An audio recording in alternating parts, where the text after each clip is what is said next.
Être motivé, être convaincu par la raison pour laquelle tu fais le projet, c'est beaucoup plus fort qu'être motivé par le projet lui-même.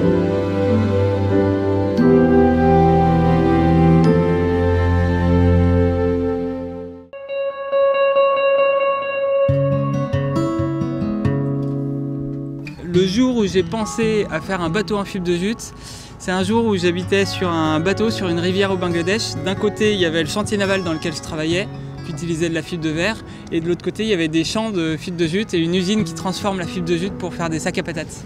Et en fait, j'ai décidé de faire un prototype dans le chantier naval dans lequel je bossais pour prouver que ça marchait à toute petite échelle. Et après, je suis parti. 9000 milles à travers l'océan Indien, la mer Rouge et la Méditerranée. 9 pays visités en 6 mois. Tout ça sur un bateau de 9 mètres construit en toile de jute, résine et matériel de récup. Mais c'est vrai qu'avec du recul, après l'avoir fait, je me suis dit qu'avec plus d'expérience, je ne l'aurais jamais fait. Ouais.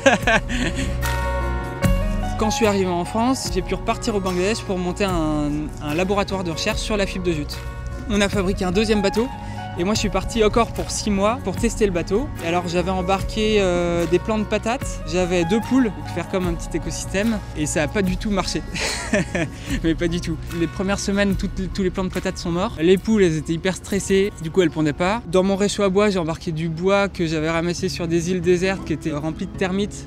Donc ils ont bouffé tout mon mât qui était en bambou. Enfin j'ai eu plein de galères à la suite, ce qui fait qu'au bout de 6 mois j'étais pas du tout devenu autonome comme j'imaginais à la base. Mais par contre, et ça je pense que c'est une force, c'est de ne pas m'être dit c'est un échec, j'arrête. C'est au contraire, ça m'a donné des super idées et c'est ce qui a lancé toutes les années qu'on suivit.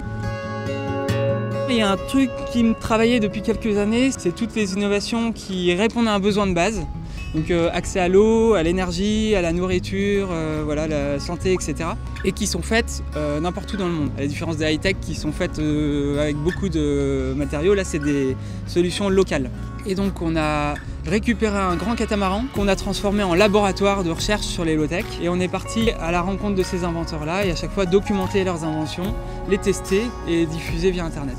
Ça veut dire que demain, une solution qui est mise sur Internet, elle va pouvoir potentiellement toucher des gens partout dans le monde, même dans des petits bleds paumés à l'autre bout du monde. Et on peut, en un claquement de doigts, changer les choses. Moi, je sais qu'à la fin de ma vie, le monde ne sera pas nickel parce que c'est un travail qui est hyper long. Mais si je sens que j'ai contribué, ne serait-ce qu'à un espèce de retroussement de manches où on sent qu'il y a un truc qui fait que les choses changent, s'améliorent, ouais, je serais content.